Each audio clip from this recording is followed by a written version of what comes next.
Have you ever experienced something so painful that it never truly leaves you? I'm not talking about a heart attack or a gunshot wound, where the pain is immediate and final. And before the women jump in with childbirth stories, let's be clear.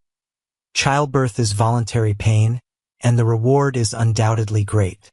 I'm referring to the kind of pain that digs into your soul and lingers, shaping your life long after it's over. What makes this worse is that I half expected it, yet I let my guard down. I convinced myself that if it hadn't happened by now, it probably never would. I relaxed and thought that what I'd stolen was mine to keep. But let me tell you, all that talk about crime not paying is true. The bitter truth is that if I had the chance to do it all over again, knowing the consequences, I probably would have made the same choice. My name is William, but my friends and family call me Will. When all of this started, I had been married for 8 years to the most beautiful, magical woman I've ever known. It's strange. She doesn't see herself that way. Over the years, I've become so accustomed to seeing her at different stages of her beauty and self-care that I sometimes forget just how stunning she really is. Most people, though, when they see her walking down the street or entering a store, can't help but stare. But for my son and me, she's simply mom or darling. The odd thing about Peyton is that she doesn't try hard to impress. She can take a quick shower, put on some lip gloss, wear a dress, and brush her hair. Then, when standing next to women who've spent hours in a salon, she looks just as good, if not better. There's no competition. Peyton is truly an angel in the flesh. Growing up in a mid-sized city has its own issues. If you're from a big city, you're just another face in the crowd, and no one really pays attention to what happens to you. In a small town, you know everyone and get along just fine. But in a mid-sized city, you can't possibly know everyone. The bad guys can hide, but the whole town still knows when something's wrong, even if they don't know who's involved. Our circle of friends all knew Larry Miller. I first heard about him when I was around 18. Larry was my age, and people called him the Prince of the Night. There was a rumor about him. If he noticed a woman he liked, he'd probably end up sleeping with her. I thought it was all just an exaggerated story to scare young men into marrying early.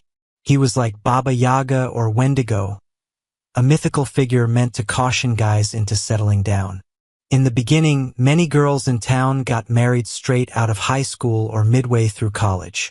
Over time, though, some women just gave up on waiting for a proposal, and that's where Larry Miller came in. He would turn what we called training girls into wives. These were the women who would date, sleep with you, and do everything else, but you didn't see them as someone you'd want to marry. They didn't realize their role, though they thought they were the one for you, and in many cases the pressure would start to build. This pressure could be subtle, like a decrease in intimacy, or more direct, like when they take you to a jewelry store and stop in front of engagement rings. Larry Miller had a knack for turning these training girls into wives just by mentioning his name. I heard my sister, Summer, talk about it, but she'd never even met him. Summer told her boyfriend Mark that she met the most interesting guy at work that day. Mark asked what was so interesting about him, and Summer explained that there was just something about him. Curious, Mark asked his name. When Summer said Larry Miller, Mark went pale. The thought of losing his constant source of intimacy drove him mad, and the idea of being the guy who had to pick up the pieces after Summer slept with Larry was even worse.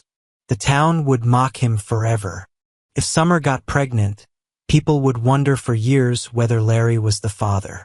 The next day, Mark stood up and proposed to Summer. They bought a ring, and though Mark probably hoped for a long engagement, they were married soon after. This same strategy worked for a couple of Summer's friends too. Many guys in our town likely realized years later that they had fallen into a trap, but by then, it was too late to do anything about it.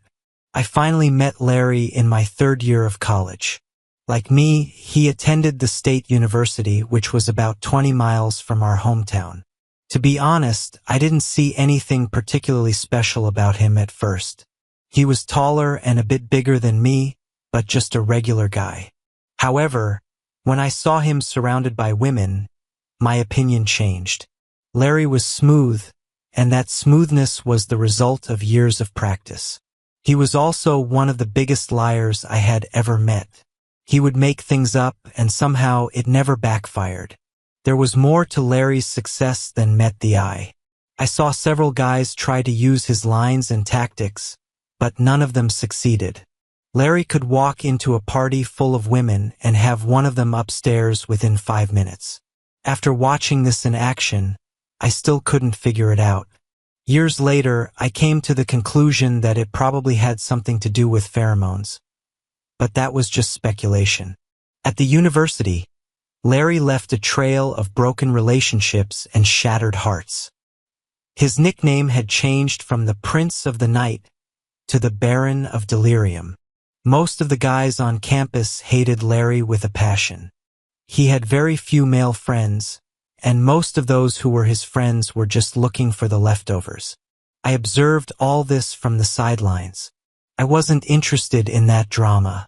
To me, college was just the last stage of childhood before real life began. I didn't get into long-term relationships because I was sure I wouldn't stay in my small town after graduating. I had no intention of finishing my studies here. I wanted to get a master's degree in engineering, but not from this university. I had my sights set on prestigious institutions like the University of Michigan or MIT. During my studies, I had a few girlfriends, but I tried to keep things light. I was a fairly attractive guy, so I occasionally found myself in relationships where the girls expected commitment. I usually bailed out quickly. In my senior year, Katie, one of the girls I got close to, tried to use Larry Miller's tricks on me. Katie even started leaving things at my apartment, including a toothbrush, because she often stayed over. I thought it was funny that she knew all my neighbors, people I didn't even know. One evening, while we were watching TV, I started yawning. I wasn't really tired, just thinking. Katie then said, "I met the most interesting guy today." She had a strange tone in her voice, almost as if she was remembering something special. I couldn't tell if it was genuine or just an act to manipulate me. Either way, it made me uneasy, and I immediately said, "Get your purse. Let's go somewhere." She was stunned, but I grabbed her hand and pulled her out of the apartment. We drove around for a while, and I could see the big smile on her face.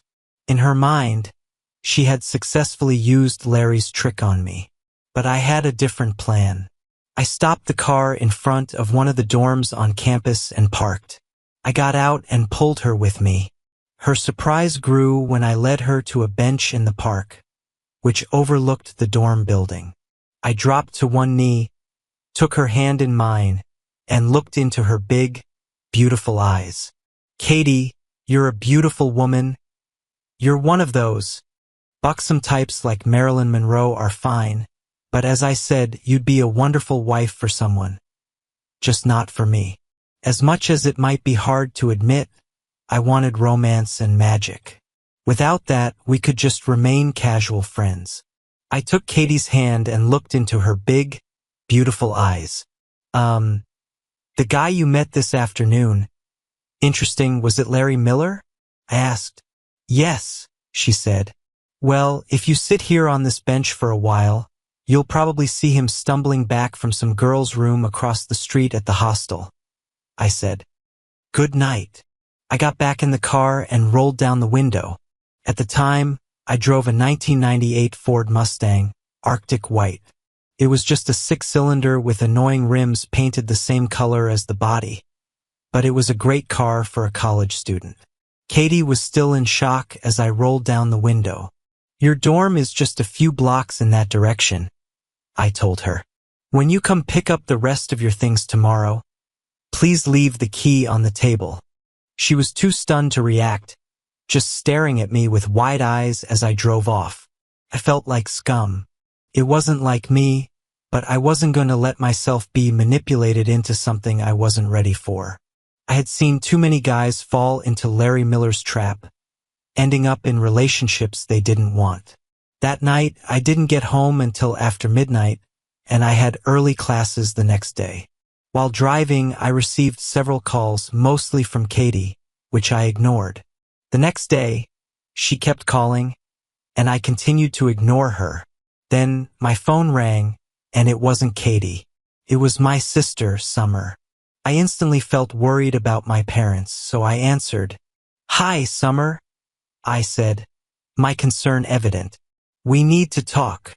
Summer and I weren't close, so I wondered what this was about. "Are Mom and Dad okay?" I asked. "We're all a little worried," she replied. "Did you have an accident?" "No, everything's fine," she said. "But it's about Katie. Why are you treating her so badly? She's all on edge, crying. We all thought you were going to announce something soon. Why the hell did you all think that?" I asked, feeling a knot in my stomach. "You guys get along so well together," she said. I talked to her a little, and she said you thought I was stupid enough to fall for the same trick you used to get Mark to marry you. I snorted, "Yes, Summer. I'm not an idiot. That trick doesn't work on me. I'm not going to do something I'm not ready for. I'm not ready to get married, and I don't want a small-town life. I want more." "That's what Mark wanted too," she said.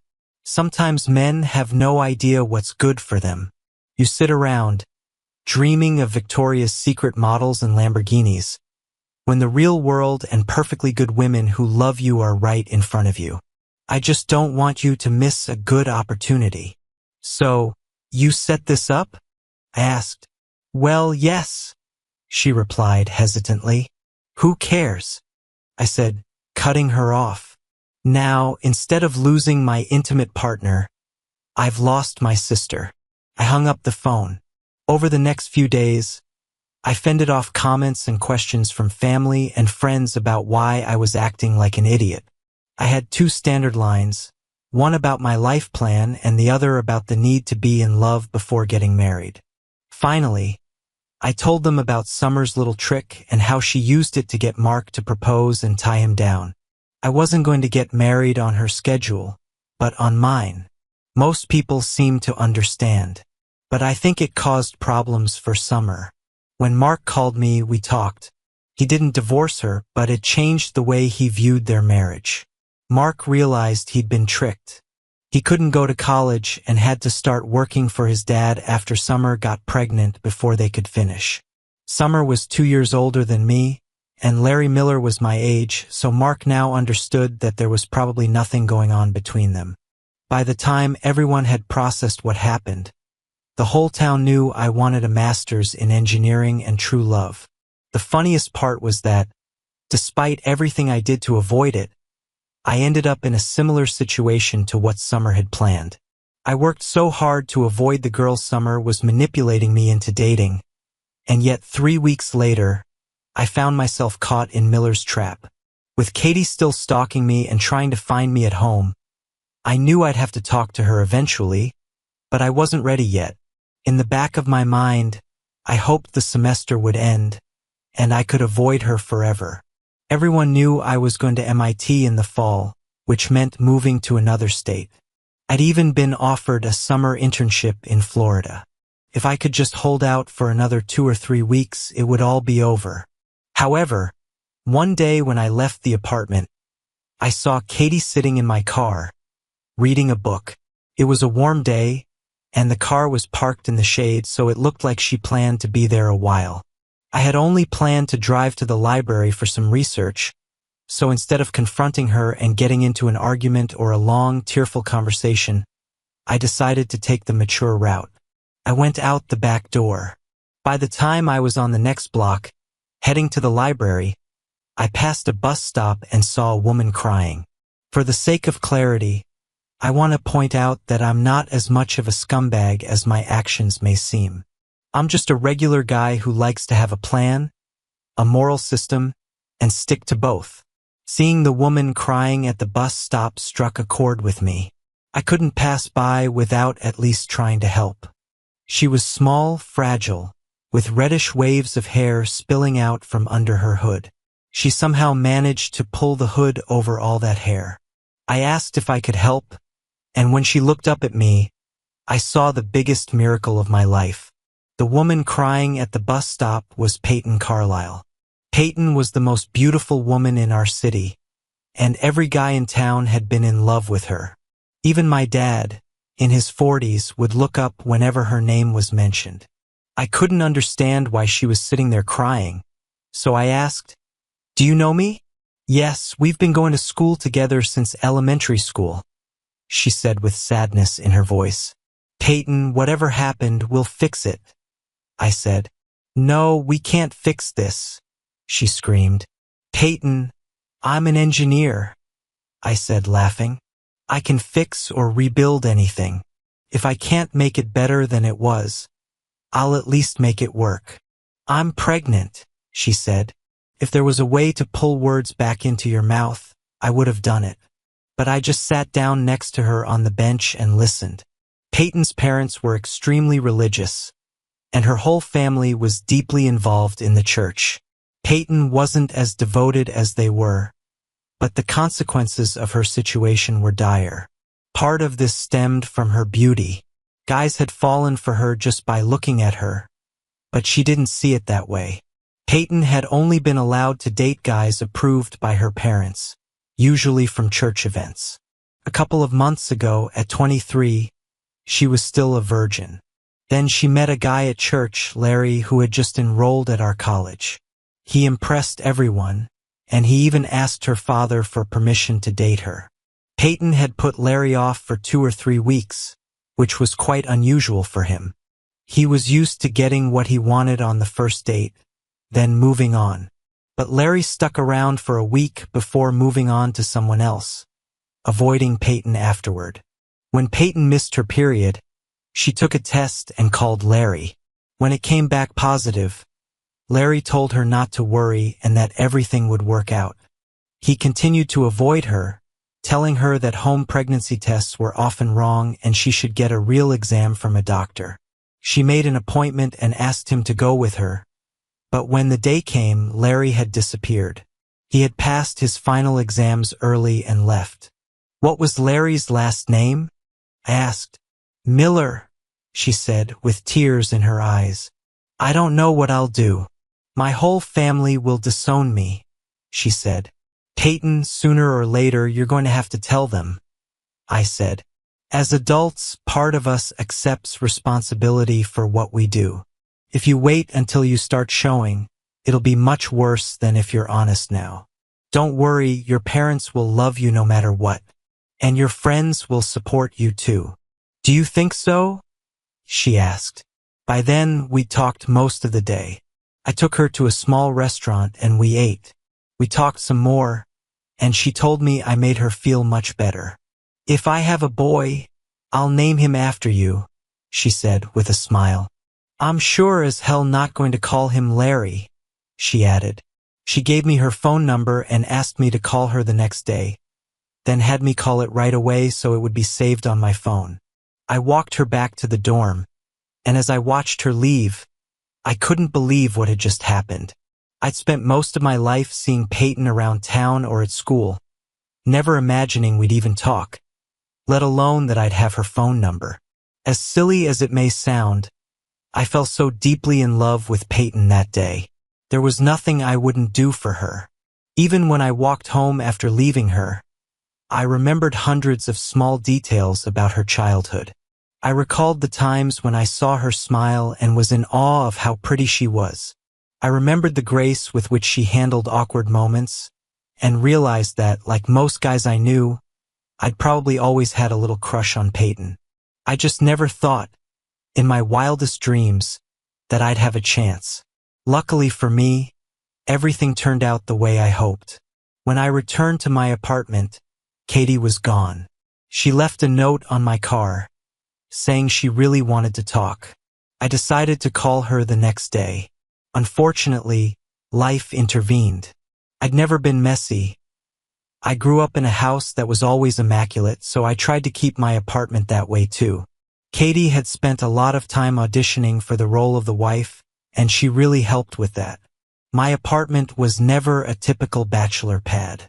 I was trying to catch up on studying when the phone rang. I assumed it was Katie, so I decided to call it a day. But it wasn't her, it was a crying voice. "They kicked me out," she said. "I'll be right there," I replied, already in the car before I even realized what I was doing. Like I said, I've always tried to be a good guy, but sometimes I act on emotions, letting them take over. This often gets me into situations I could have avoided with a bit of rational thinking. I arrived at Peyton's parents' house and knocked on the door. It slowly opened, and Peyton's father stood there holding a drink, clearly upset. He was not the pious churchman everyone knew. "What do you need?" he asked, taking a sip. "I came to see Peyton," I said. He looked at me, his face turning red. "You're the one who—" he started, his voice trembling. And for some reason, I was just as angry as he was. Looking back, I understand that we both had misunderstandings, and if one of us had slowed down and listened to the other, everything might have turned out differently. But if we had, maybe I wouldn't have ended up with Peyton. "Yes, I'm the one who—" "I told her to tell you she was pregnant," I said. "Well, good," he replied. "You can take her with you." I later found out he was just upset and never intended to kick Peyton out. "I'll take her," I said. Peyton's mother looked relieved, but Peyton herself was scared and shocked. "But, Dad, Peyton began. "Get out of my house," he snapped. Peyton had a small suitcase already packed. I guessed her mother planned to send her to stay with a relative until things calmed down, but it didn't turn out that way. I carefully walked a crying Peyton to my car. We drove around for a while, and I finally got her to talk. I persuaded her to eat, and we talked some more. The topic of the city came up again. A lot of people knew who I was, and everyone knew who Peyton was.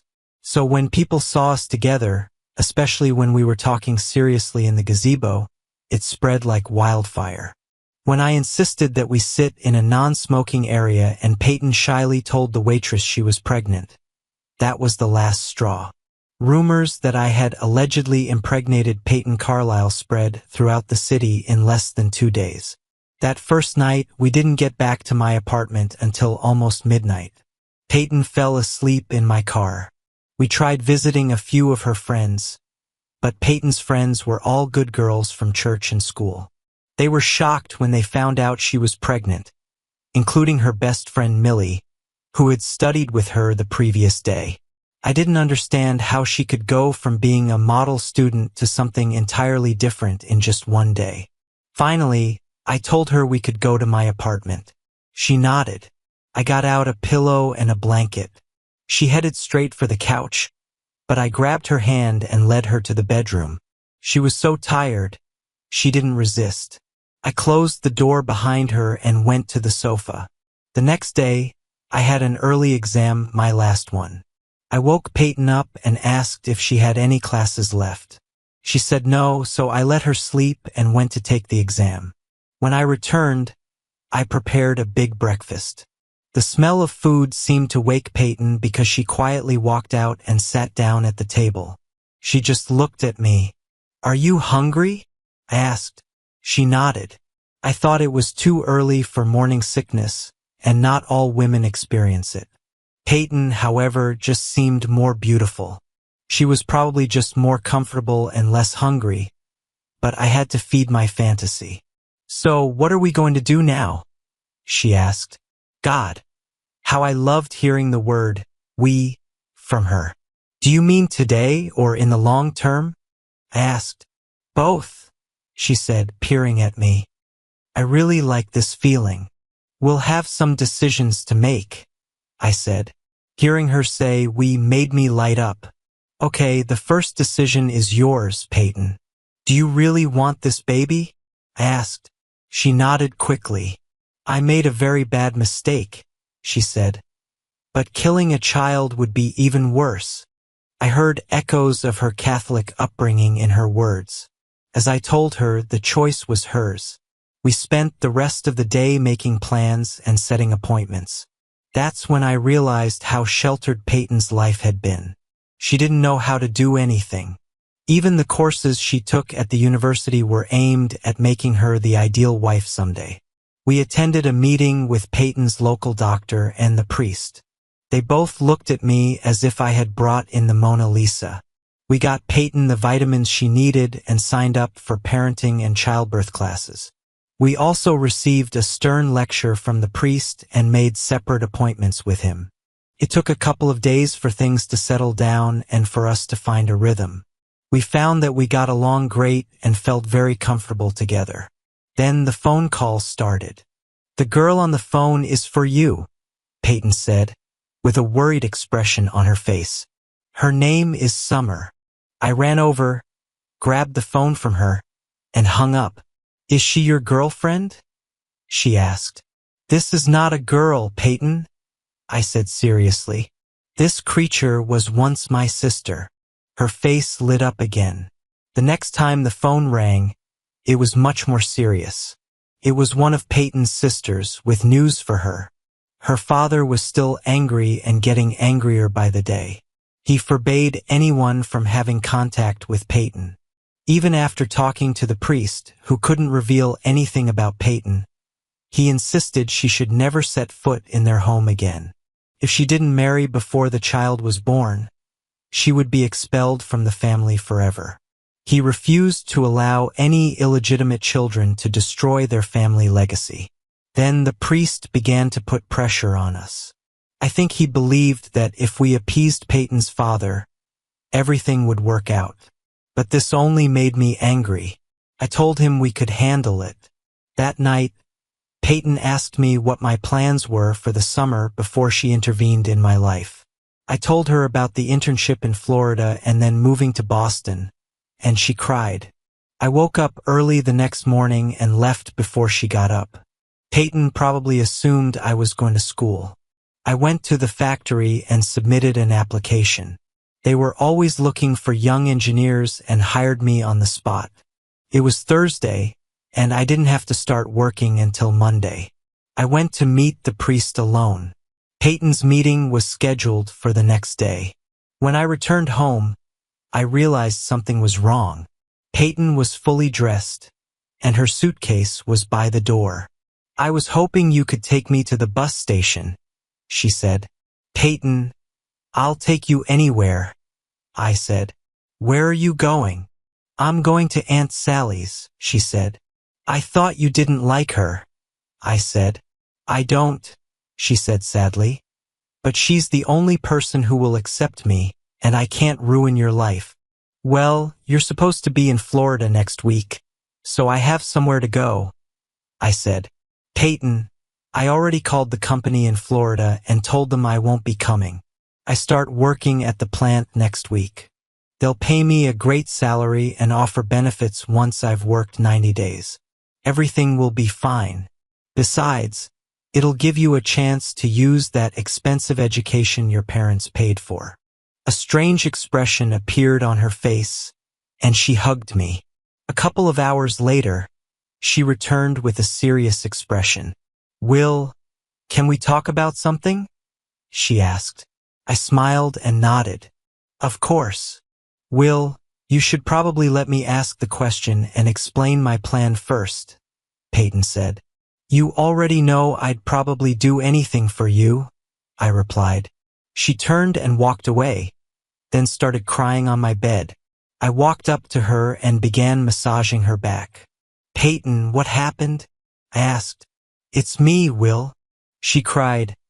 "I'm just asking for too much. Ever since I met you, I've only taken from you without giving anything in return. But this is just too much." "If it's too much, I'll tell you," I said. "What do you want, Peyton?" Even as I asked, my mouth opened in surprise. I looked at her. "No, Peyton," I suddenly said. "I absolutely refuse. Even the most beautiful woman I've ever seen has limits. I absolutely refuse to sell my Mustang and buy a minivan." "Do you think I'm beautiful?" she asked. "Do you want a minivan?" I asked in the same tone. "No," she replied. "I want a year of your life." "Peyton, I'm 22 years old, I said. I still have many, many years ahead of me. You can't take one of those. Seriously? She asked, her face brightening. You really don't want a minivan? Can I keep my car? I asked. She hugged me tightly and shook her head, still smiling. Yes, you can keep your car, she said. Okay, what do I need to do? I asked.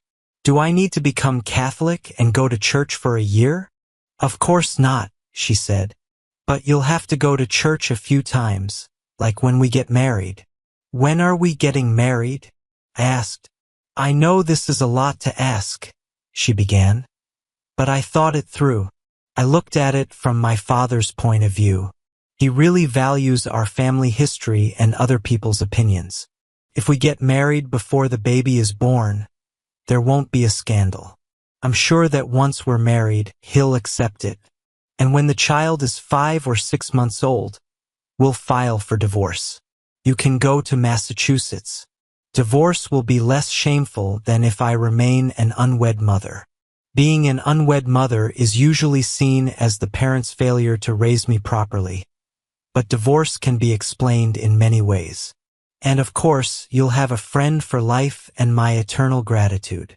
Okay, I said, though I was a little offended. Half the town already thinks I got you pregnant.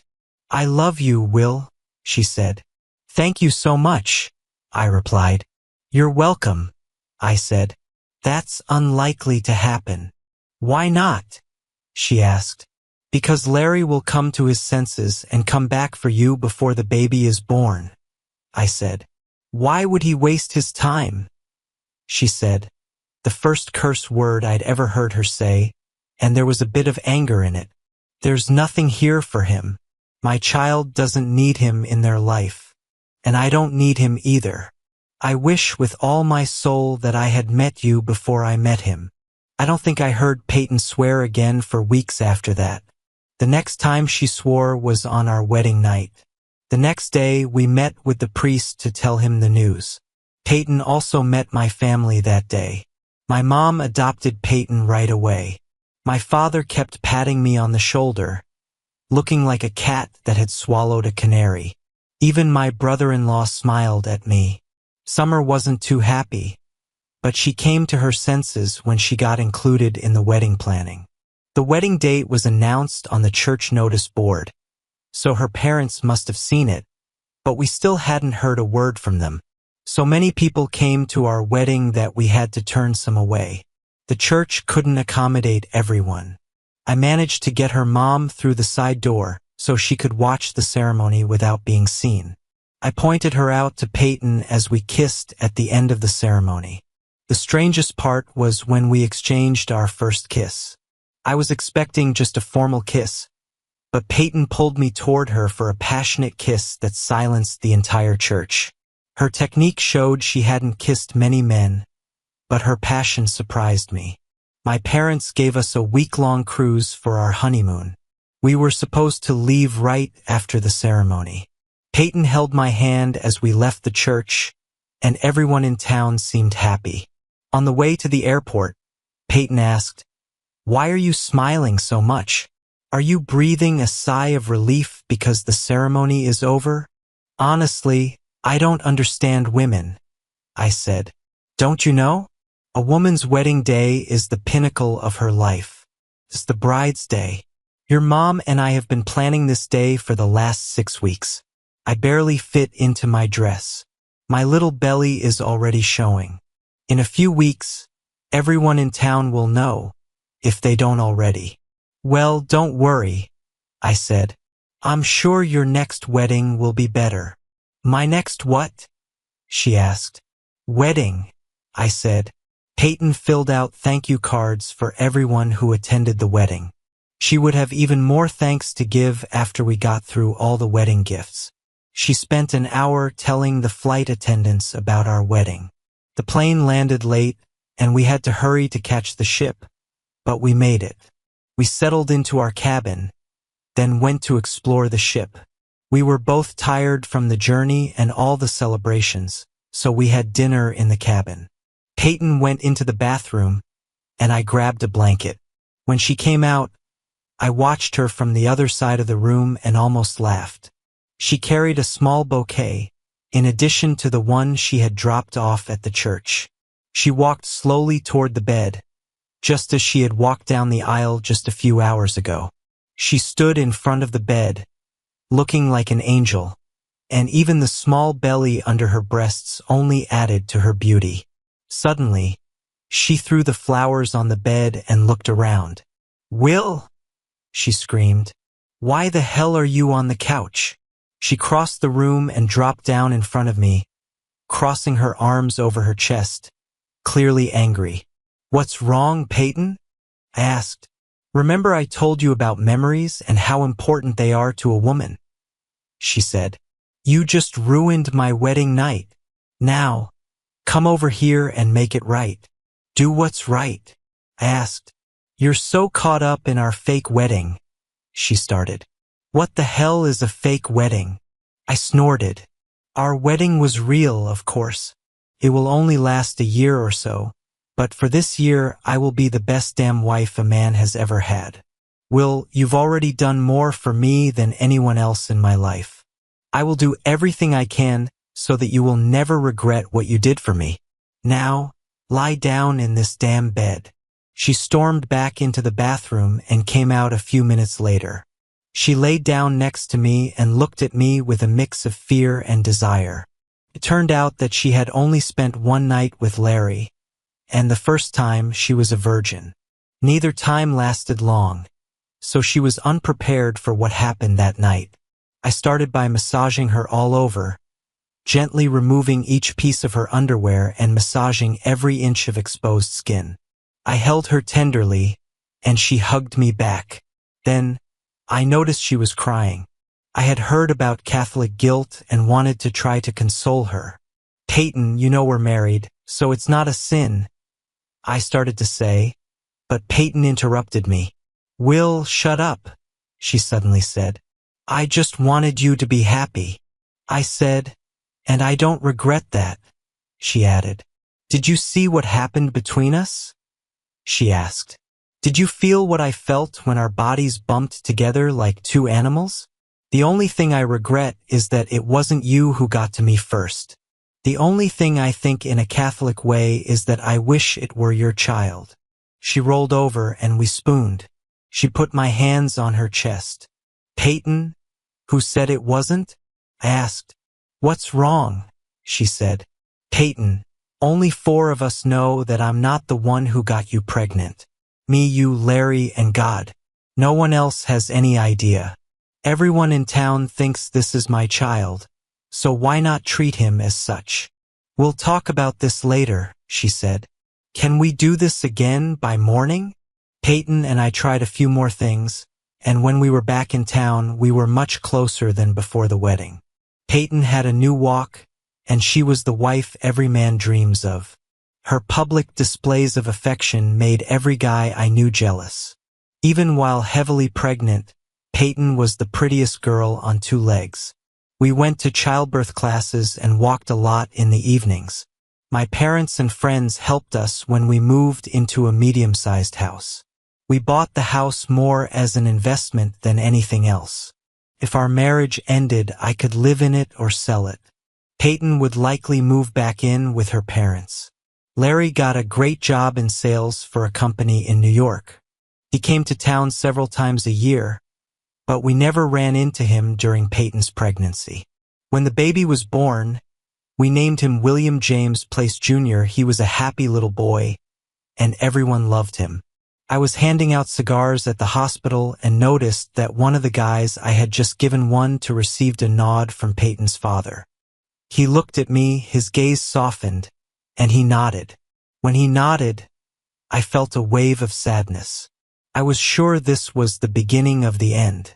Of course, I took a few days off from work to be at the hospital with Peyton and the baby. Peyton grabbed my hand like it was a lifeline every time I returned to the room. The day after the birth, a nurse from the hospital records department came and gave me a stack of insurance forms and William Jr.'s birth certificate to sign. I handed it to Peyton. Peyton smiled, handed me the birth certificate, and told me I should sign it, so I did. Over the next few days, almost every person we knew in town came to visit us or see the baby. I was very surprised when a beautiful girl with brown hair approached me, hugged me, and kissed me on the cheek. I almost fainted. A guy a couple of years younger than me came up and shook my hand. I thought he might be her boyfriend or husband and might be angry, but he just patted me on the back. Before I could understand what was happening, they were gone. They had obviously just come from meeting the baby, and I guess they simply felt good seeing him. I wondered what was so special about babies that the sight of one, even if it belonged to someone else, gave people hope. As I looked at Will through the glass, I realized that my plan wouldn't work. I did all of this for Peyton. I tried to keep my distance, but the truth was, I loved her. When I first agreed to the scam or whatever it was just a chance to get to know her. No matter how stupid it may seem, most guys will do absolutely anything for a beautiful woman, especially if she's in trouble. Women have a maternal instinct and will do anything to protect their child. While men have a knight in shining armor complex, we need to help the damsels in distress. But somewhere along the way, I seriously fell in love with Peyton. And when this all ends in a few months, I'll be in great pain. Those who fly the highest always suffer the most when they fall. For the past few months, I had been living as close to heaven as possible on earth. Then there was Will, just 1 day old. For some reason, when I looked at him, I felt a connection that I shouldn't have had. He wasn't my biological child, but I loved that wrinkled, wriggling little bundle of flesh just as much as if he was. At that moment, I seriously thought about running out of the hospital and never returning. When Peyton goes back to her perfect family, I'll be the one crying and missing her. I decided the best way to do this was to leave her a note explaining why I did it. I was trying to figure out what to write when I felt someone standing behind me. "He's so handsome, isn't he?" she said. It was the same woman from earlier. I just nodded. "Why are you crying?" she asked, laughing. "You and Peyton are probably the happiest people on earth right now. I've never seen my sister so happy, and a lot of the credit for that is probably yours. My mom was here twice yesterday, and today even my grumpy old dad was here. Once he came, there was no stopping Mom. He still claims that Peyton is persona non grata in the house, but he's not fooling anyone. Oh, we've never met, have we? I'm Julie, Peyton's older sister. The person I was with earlier is our brother and your brother-in-law, Jeff. You're Will, right?" I just nodded. "You're so happy. You have a nice home, a perfect baby, and each other. Will, my sister loves you very much. I've never seen her like this. We just went up to her room. Every time she says your name, she glows. I came down here to tell you that she wants you to come back to her room when you're done looking at the baby, and wondering how we're going to get him home. These are her words, not mine. So I'll go now. See you, brother-in-law." That was it, no easy way out for me. I realized at that moment that I couldn't leave Peyton until she told me I was no longer needed. As I watched Julie leave, I noticed a couple of things. She was followed by guys who crashed into walls or tripped trying to look at her. She didn't even notice. Julie seemed to think of herself as a simple girl. She thought Peyton was somehow lucky to have me. When I returned to Peyton's room, she was talking to the nurse. She smiled when she saw me and turned her cheek. The nurse looked at me and smiled. "Come on, kiss her," she said. "I think everyone in town knows that you do a lot more than just kiss." Peyton smiled even wider and blushed, but she moved her cheek, and I kissed her on the lips, putting my tongue in her mouth. I was a little confused, but then I noticed my mom, dad, and sister walking past the nurse. "God, haven't you done enough of this already?" My sister laughed. "You shouldn't excite him like that, Peyton." My mom said, she added, "You know it'll be a while before the doctor clears you for any activity, baby." Maybe we just won't tell the doctor, Peyton giggled. Besides, there are all kinds of activities. My father's eyes nearly popped out of his head. It was strange to hear someone as angelic as Peyton sound like she was dying to have a night. My sister and my father hadn't seen the baby yet, so I took them to the newborn room. I could see him. Peyton and my mom chatted happily as we left. I thought that, in addition to her striking beauty, Peyton had qualities I had never suspected. She was also quite smart. Everything went as she predicted. She was also a damn good actress. Much of this was probably due to her beautiful face. She was so stunning that even when she was talking complete nonsense, you just wanted to believe her. I wondered about the people she left behind. My father was an AR. My mother loved her like a second daughter, and even my damn sister, a con artist herself, had caught her husband succumb to Peyton's charms. Was I the only one who saw through it? To tell you the truth, I only knew because I was with her from the very beginning of the planning. In the end, I had to admit that I was probably the stupidest of them all because I was there when we planned this comedy. It was all the same and it still touched me. I deserved the kick in the teeth that I was going to get when it was all over, but I wasn't sure it was my family who would deliver it. What about Peyton's family? Hell, it was like Loki trying to trick his way back to Asgard. All the people there were good, so he thought everyone was good. But the more I thought about it, the more I became convinced that maybe Peyton and Larry Miller deserved each other. As my father and sister looked at the child, trying to figure out what looked like me and what looked like Peyton, I couldn't help but laugh to myself at how stupid they were. "Oh my God!" my sister exclaimed. "This is your child." "Of course," I said. I decided it was too early to piss on someone's cornflakes, so why not let my imagination run wild? "No, stupid," she said. "I mean, really, Peyton has those crazy cornflower blue eyes, and you have those brown eyes that are the color of my nephew's. His eyes aren't Peyton's? Did you notice his leg? What's wrong with his leg?" I asked, looking harder at the glass. "There's nothing wrong with that, Sherlock," she grinned. "But he has the same mole on his right thigh as you. This mole is dead center on the right thigh. Have you seen it?" "Oh, that," I said. What Summer didn't realize was that Larry also had brown eyes, and moles and birthmarks were quite common. My baby and I had the same mole spot. It was definitely a coincidence, but for all I knew, Larry could have had the same spot too. We went back to the room, and Summer continued to talk about his eyes and the damn mole. My mother, even the nurses, went crazy talking about how much the baby looked like me. I felt bad. What made it worse was that Peyton joined them, and a smile even appeared on her face, which made me feel even worse. It was like she was enjoying the act while we were lying to all these good people who only wanted the best for her and her baby. I began to wonder how they would all feel when Larry returned to pick up his family. Would they feel stupid? Would they blame me? I probably wouldn't care, because when this is all over, I'd be heading out of town. I was going to go to Boston with the money I saved to make my first year easier. The only problem was that I hadn't saved much money. Buying a house and furnishing it for Peyton and her baby limited the amount I could save. Of course, I could always sell the house. Peyton would probably move back in with her parents, so she wouldn't need it. I had to talk to her about this as soon as I got the chance. When my mom and dad left, dragging Summer with them, I felt terrible.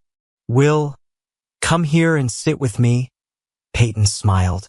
She surprised me. Her face lit up like a Christmas tree, and I just felt terrible for lying to all these people. "Are you okay, honey?" she asked. "You look a little pale." She pressed my hand to hers and kissed it. I almost threw up. She had been doing this for too long, trying to launch herself on people who didn't suspect anything. It's one thing to deceive others, but I thought we were friends. I thought I deserved better than this. But apparently, she saw me as just another person to deceive. "Everything's fine," she said. trying to comfort me. It's just been a lot, but it will be okay. Then a voice came from behind us. Everything will be fine. I turned around to see the older version of Peyton standing there. I was amazed, and although I tried to hide it, I was jealous. I felt cheated. I deserved a chance to see Peyton grow into the woman she would become. They say that if you want to see what your wife will be like in 20 years, look at her mother. I was looking at the woman I could see myself married to in my 40s. Mom, what are you doing here? Peyton asked. She started crying, and I couldn't stand it. I shifted into protection mode. Your brother and both your sisters have come to see their nephew, she said. Julie and Jeff came to visit you too. Even your father was here yesterday to see his grandson. He won't admit it, but he won't lie. He gets angry and changes the subject, but he was here, so I decided I could come too. I love your father, Peyton, and I always will. But you are my daughter, and what's done is done. You made a mistake, as your father says. When you left 8 months ago, he called you all sorts of biblical names and said you had sinned before God and your family. Now he just says it was a mistake, but admits that you're trying to put it behind you. Peyton, when you came and told us about it, I was in shock. But even on that day when you ran up to your room and I called William, who arrived immediately, I began to doubt. When he stood in front of your father and took you out of there, I began to doubt even more. Maybe what you did wasn't what we wanted for you, but you're happy, and my grandson is the most beautiful baby I've ever seen. Even now, when I look at you two together, and the way you look at each other, I'm ashamed to say it, but your father was wrong. You were coping without us. In fact, I think we need you more than you need us. I'll go look at the baby, I said, so you can talk a little. When I got out of bed, I noticed something again. Peyton seemed reluctant to let go of my hand. She kept her fingers intertwined with mine until the last moment before we separated. This made me even angrier. The woman even tried to deceive her own mother. A couple of days later, Peyton came home, and I had to go back to work. My mom came over to help Peyton with the baby. For some reason that doctors couldn't explain, Peyton remained very weak after giving birth. She had low iron levels, which caused her to become out of breath after even the slightest activity. They discussed this back in the hospital. What shocked me was one day when I brought Peyton breakfast. It wasn't my mother who came to sit with her, but her own mother. "What would you like for breakfast, dear?" she asked as she entered the room. "Oh, you're already eating? Well, take care of me, Mom," Peyton said. "I'll make dinner. You just go to work and don't worry about it," her mother said. "It's complicated," I said. But when her mother went into the nursery to check if Will was awake, I looked at Peyton. "It won't take long," I whispered. She had a strange expression on her face, one I had never seen before. As I walked to work, I thought about that expression.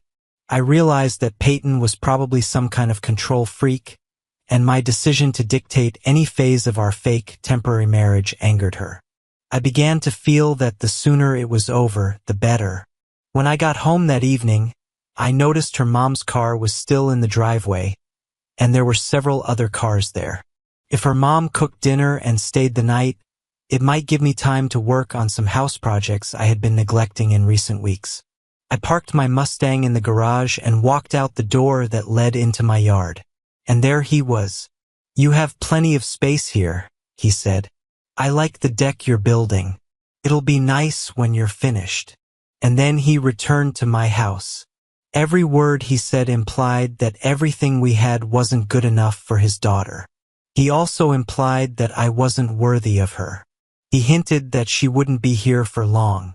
Referring to a lot of space here meant that if I were as successful as Peyton deserved, I could afford to hire professionals to do the construction. His one-sided communication just made me angry. Then there was the way the scoundrel started talking to me as if we were friends or he was some kind of mentor in my life. It seemed like in his twisted mind, The whole incident of him kicking his daughter out never happened.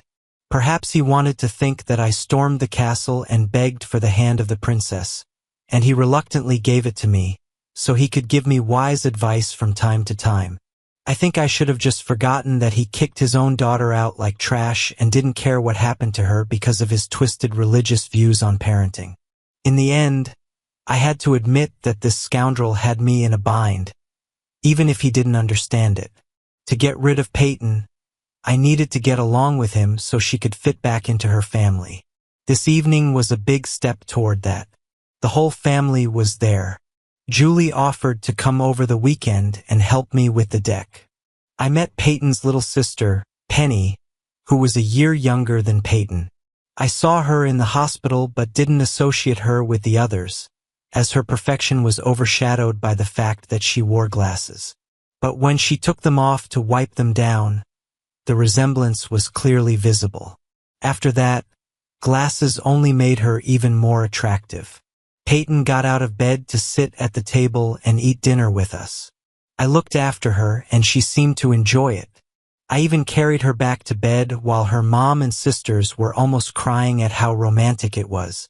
If it weren't for her father's disparaging comments detracting from everything we did or had, it would have been a really good evening, albeit a false one. This continued for the next few weeks. We did various family activities that brought both families and our neighbors together into one big extended family. I tried to keep my family away from all of this to limit the amount of pain they would feel when it was all over, but it failed. Soon, Peyton's mom and my mom ended up in the same book club and bridge club. My mother even started going to church sometimes, joining many women's activities and charity events. I knew it was time for the final act. One evening, I sat down to talk to Peyton. "Peyton, I think it's time," I said. She just smiled at me and answered, "It's time, dear. But the doctor said that after giving birth, everything down there was torn, and he wants to wait until the inflammation goes away completely. But believe me, I want you no less than you want me. Maybe even more. You shouldn't have started this week," I said. "Started what?" she asked, smiling. "Making love, silly," she teased. I just nodded, and we continued with our usual routine. We had a few more dinners with both sides of the family and a big picnic with everyone. By midsummer, our house had become the place where everyone gathered. The only problem was her father.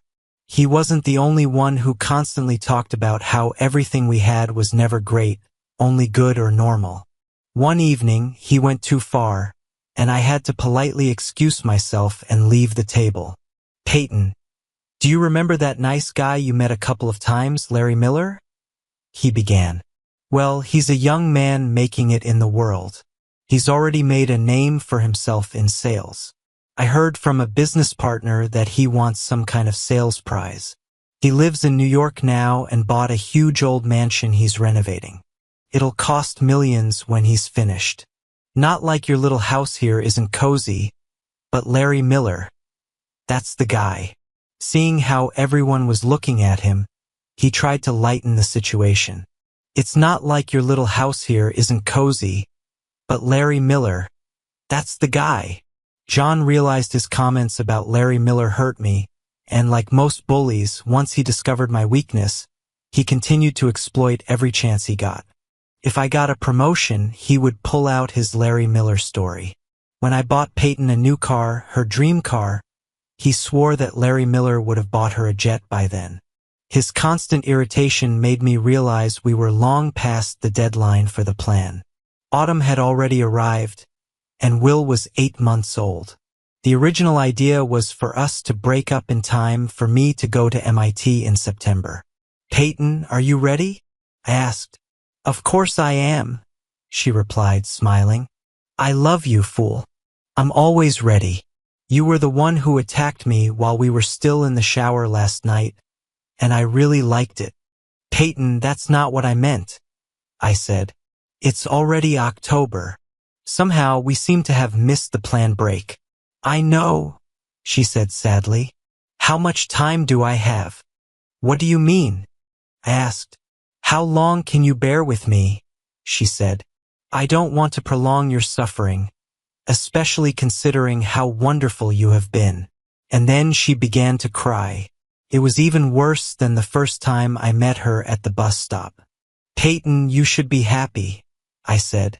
Your plan worked just as you thought it would. She looked at me and cried even harder. Well, it didn't work at all, she said. It completely failed. What do you mean? I asked. She sat down and took my hands. Will, do you believe in love at first sight? She asked. I guess it's possible, I said. Hell, I believe in ghosts and even vampires, so what do I know? Well, when two people fall in love at first sight, it's usually just passion, she said. They go out and have intimacy until they drop, wake up, and find out they don't even like each other. It's awkward, and then they break up. Love isn't the same as passion. Love can involve passion, but love is more about how you feel about the person, and it should be mutual. When you love someone, you put their needs above yours. You want that person to be happy above all else. When that person walked into the room, I thought about how I had always seen you growing up. I always thought you were a good guy. You were kind, and many of the girls in town thought you'd make a great husband, even though we'd never talked before. I liked you, but when you stopped what you were doing to comfort me on the worst day of my life, my feelings deepened. Like my mom said, when you confronted my dad about me, that sympathy turned into something stronger. It became even more intense when you started taking care of me. I knew we'd work out, but it was that first night, when you slept on the sofa and gave me your bed, that made me fall in love with you. I half expected you to come to my bed, and I would have let you. My plan was never about getting back to my family, but you rubbed my belly every night and talked to our baby. I was over the moon even before we got married. I made up the whole idea of marriage because I wanted to be married to you. I thought once we were married, you would never want it to end, just like I didn't. I hoped you would start loving me too. My mother, and even your mother, were sure you loved me, even though you never said it. I tell you 5 or 6 times a day that I love you, but you never say it back. I thought that if I were as smart as you thought, I would have realized this long ago. She sighed, and another tear fell. So, you did all this, including changing your life plans for me. You did all of this just to give me a chance at happiness. Now it's my turn to make you happy. I'm leaving tomorrow to be with them. Can we spend one more night together, please? But if you really think this was all just to get me back to my family, then maybe you're not as smart as you think. For a long time, we sat in silence. I was in shock. Finally, I spoke. I love you too, I said. I think I loved you from the very beginning, but I never thought you'd feel the same. I agreed to the marriage. Hell, I would have done anything for you. I tried to hold on because I knew that if you left, it would kill me. Oh my God, she exclaimed. I'm in love with an idiot. She grabbed me and showered me with kisses. You changed your whole life for me. A bulldozer can't drag me away from you. We'll be together until death do us part. After that night, the years flew by happily. Then, about 3 years into our marriage, something happened that changed the relationship between Peyton's father and me. It was Thanksgiving, and we were having dinner at her family's house. I had just received a promotion to lead my department, and the whole city was talking about it. I was the youngest engineering manager in the company's history. Jeff, who was studying to be an engineer, mentioned this and asked if I could get him an internship at the company. I said I'd take care of it. A few minutes later, Peyton's father started talking about how Larry Miller had just bought a Ferrari. This car, he said, probably costs more than my house. Peyton slammed her knife and fork down so hard that she chipped her plate. Dad, I need to talk to you now, she said, pointing toward his office. He stood up and followed her. It was awkward sitting at the table after that. I helped collect the dishes and took them to the kitchen. After about 20 minutes of muffled voices from the office, Peyton walked out and closed the door behind her. "Take your son, we're going home," she said. She didn't speak a word the whole way home. She just smiled and held my hand. That night, when we got into bed, she reached out to me. "What happened?" I asked. "Well, we'll still see my mom and siblings, but I'm just tired of all this nonsense. Every time he opens his mouth, that damn Larry Miller comes up. I hope they can be happy together because I'm really happy with you. Of course, I'd be happier if you were in me instead of looking at me like that." I took the hint, and for a few moments, I couldn't believe she'd taken my side so decisively. The next evening, when I came home, I learned how serious she was. This was a huge blow to her father's pride. The first time had been when he found out she was pregnant. This was the second. He was waiting for me in the driveway when I got home. "Will, can I talk to you?" he asked.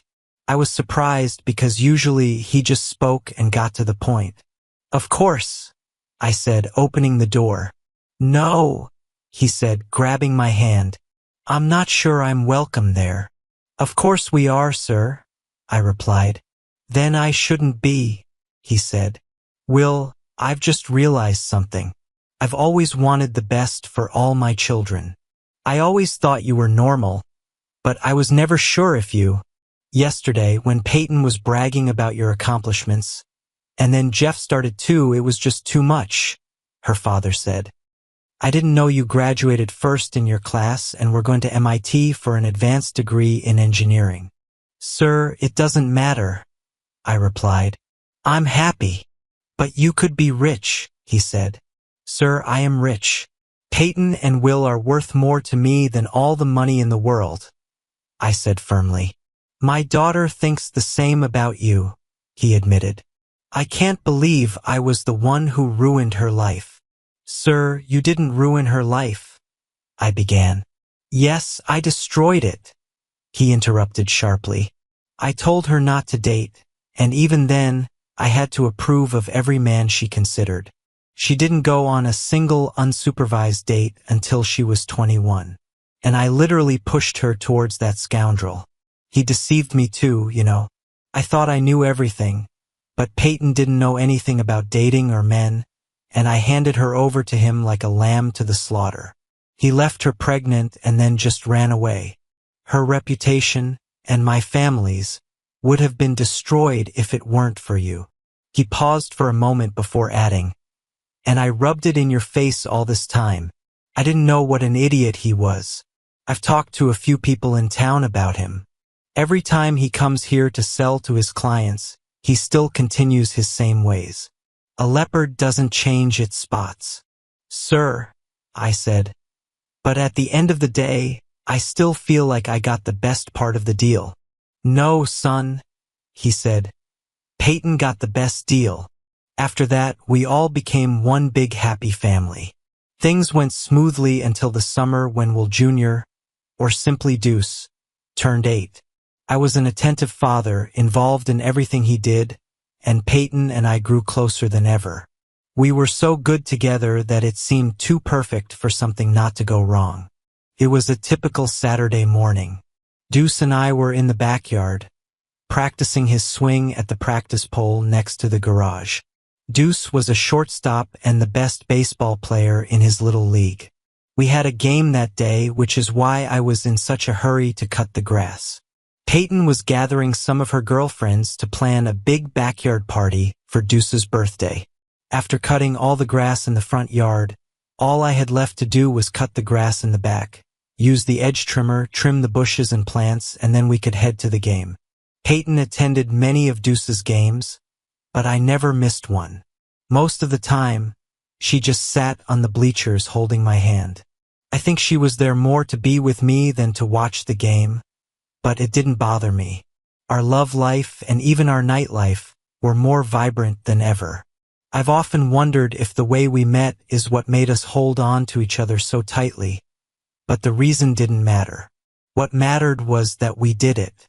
Lately, however, we started arguing a little, which was unusual for us. She seemed irritable and grumpy. I thought maybe she had been tired or was coming down with something. Several of Peyton's friends were already there, sitting in the kitchen while she prepared for their meeting. My black Decker dual spool trimmer ran out of thread, so I put it against the wall of the house and went to the garage for a spare. "Deuce, remember what the coach told you?" I shouted to him. "Don't stop on contact. Miss the ball and you can keep it at a greater distance." "Got it, Dad," he replied. The next swing he hit harder and his follow-through was perfect. I tapped the top of his helmet, making sure the brim covered his eyes. "Yes, I whined," he said. "How can I see?" "You can't see?" I asked. "Not at all," he replied. "Okay," I said, tickling him until he fell to the ground, laughing. When I got back to the house to change the string cartridge, I overheard them. Unfortunately, I could only make out fragments of the conversation, but I was lucky to hear what I did. Their voices were barely above a whisper.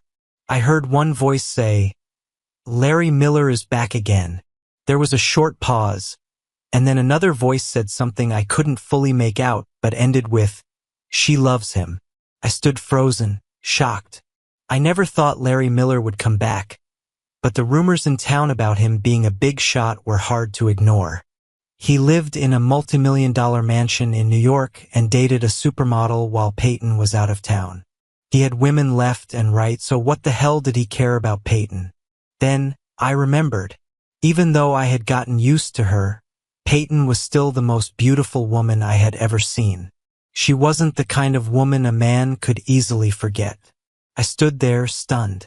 How long had it been since Larry had left her and then come back for her? What hurt me the most was that Peyton obviously went for it. Damn, what did I expect? Women always seemed to fall for Larry. Peyton herself even told me that she simply couldn't resist him, even after the first time. She swore to herself it wouldn't happen again, but the next time he saw her, he got her again. All this time, I truly believed Peyton loved me. I guess I was just the person who was there for her while Larry was away. Damn, I almost cried. "Will, what are you doing?" Peyton asked sharply, breaking me from my thoughts. "You should be trimming the bushes, not staring at the ground. What's wrong with you? These bushes won't trim themselves." There it was again, her attitude. She treated me like her damn gardener, not her husband. The difference now was that I knew where this grumpy behavior came from. Peyton may have felt guilty for cheating on Larry, or maybe she felt guilty for betraying me, but either way, I was done putting up with it. "You, Peyton?" I suddenly blurted out. She was instantly stunned. In all our time together, I had never raised my voice to her. "If trimming those damn bushes is so important to you, do it yourself," I barked. "Deuce, we're leaving." He walked around the garage carrying his helmet, glove, and bat. We got into the new Mustang I bought just a month ago. This car was incredible. It wasn't a Ferrari like Larry's in New York, but in my opinion, it was the best Mustang ever made. The 2013 Boss 302 was the last of its kind, making it an instant collector's item. I pulled out of the driveway as Peyton stood there with her mouth open. She tried calling me several times throughout the day, but I sent the calls to voicemail. I sat there watching my son play baseball, feeling like my life was falling apart. I was only 32 years old, but I felt like I was 100. It felt as though life had been sucked out of me. "Hello?" a female voice said from behind. "Long time no see. If I remember correctly, we were pretty close back in the day. Then I did something really stupid, and you left for Peyton." I looked up and saw Katie standing there. "Will, you seem pretty depressed," she said. She sat next to me and tried to cheer me up. When the game ended, it was fun and joyful, but I was afraid to go home. Deuce's team won the game, but their opponents had also won earlier, meaning we needed to play a single winner-takes-all game the next day to determine who would advance to the local league finals. Katie told me that one of her work colleagues had a son playing for another team and gave me her business card. "Call me anytime if you need to talk," she said. To be honest, I barely remembered our conversation. Peyton was my whole world, and my world was in shambles. I hugged Deuce and told him he played brilliantly. "Is this worthy of ice cream or McDonald's?" he asked. I took him to McDonald's and bought him his favorite. When we walked into the yard, Peyton had a house full of her friends, most of them helping with the preparations for Deuce's party. Even my mom, my sister, and Peyton's sisters were there. "Will, we need to talk," Peyton said. "Maybe we should talk later," I replied. "You have guests." "But Will," she began. I turned and left the room. In less than 10 minutes, I squeezed past the women and was back on the road. I didn't know where I would go or what I would do. All I knew was that I didn't want to be around Peyton. I have to give her credit. She didn't waste time. She was ready to have this conversation and give me orders. At least she wasn't going to drag this out for years while cheating on me. I went to a friend who handled a lot of the legal work at the plant where I worked. When I told him what I wanted, he ran his hand over his forehead. "You are crazy," he said. "Why do you want to divorce her? Didn't you understand the part where she cheated on me?" I said, frustrated. "Just accept it," he said. "This woman is amazing. There is no woman worth giving up your dignity for." "Are you sure about this?" he asked, concerned. "You look really pathetic." "Just give me the papers," I said. "Okay, it'll take 3 days," he said. "These are standard documents, irreconcilable differences. You get half, she gets half, plus alimony and probably the house. No child support, I assume. And I'm leaving the house. She'll probably end up in a mansion in New York," I said. He looked at me, then said, "Larry Miller?" I nodded. "Boy, I need to tell you something," he said, smiling. "Save it for next time," I said, walking away. He seemed really interested in talking, but I walked off, just like the first conversation I ever had with him. After leaving Peyton's father's office, I just drove around the city. Peyton called me a couple of times, but I didn't listen to the messages she left or answer her calls. As I drove aimlessly, there was an annoying voice in my head. "I told you so," kept echoing, asking why someone like her would want to be with a jerk like me, Charlie Brown. It reminded me of the question I asked myself when I first started this story of unhappy love. Finding out Peyton was cheating on me, and what other women whispered about her, was the most painful moment of my life. As I kept driving through the city, it felt like a bullet to the head would be the best solution. And I'm not talking about Stallone's latest movie, just the deep, overwhelming weight of everything crashing down. Small-town life felt suffocating, and I realized there were only a few places I could go before everything started repeating itself, becoming boring. I played Evanescence's Whisper over and over because it suited my mood perfectly. I guess that was a sign of how angry I was. Peyton, despite the fact that we usually spent Sundays in bed together, still clung to her fanatical Catholic beliefs. There were bands she associated with devil worship, even though she had never listened to them. Evanescence was one of those bands. Eventually, I managed to think things through. I realized that I wasn't helping myself by acting like a child, running away from a problem. Running away never solved anything. If Peyton had made her choice, there was nothing I could do about it. This was my chance to do what I should have done from the beginning. Take control of my destiny. I needed to move on. The best-case scenario was to take everything I had learned and leave the city. Sure, I had settled down here because of Peyton, but I was only 32. It wasn't too late to find a woman who loved me for who I was and have children of my own. Maybe in Boston, a large and modern city, there would be women who could compete with Peyton's beauty. But honestly, I was tired of spoiled, pampered women. Maybe next time I'd choose a woman for true love, not just for her beautiful face. I needed to stay calm and handle the situation better than I had before. My lawyer needed 2 more days to prepare the documents, and then I'd take a day off from work and head to Boston to see what I could start there. I'd begin searching for a job online, either on Monday at work or even tomorrow after the 2 games. When I got back home, I waved to the departing lady and went upstairs to play video games with my son, while Peyton continued talking to the last remaining guests. She walked past the room several times, smiling, but I pretended not to see her. Deuce was tired from playing and, although it was still light outside, he was starting to fall asleep. "You have to play your best tomorrow, champ," I told him. "You better go to bed." A few minutes later, he was already asleep. I went back downstairs and headed to the garage. I got out the hose, buckets, and all my car wash supplies. I was rinsing off the car when Peyton came outside and stood, watching me for a while. I pretended not to notice her presence. She had the biggest smile on her face as she watched me, but something about it just made me angry again. Why the hell did she choose me? I thought. There were probably hundreds of guys in the city. I knew I had been fair to her. I was simply in the wrong place at the wrong time. And at every stage, I always had the choice to leave. She even proposed marriage to me.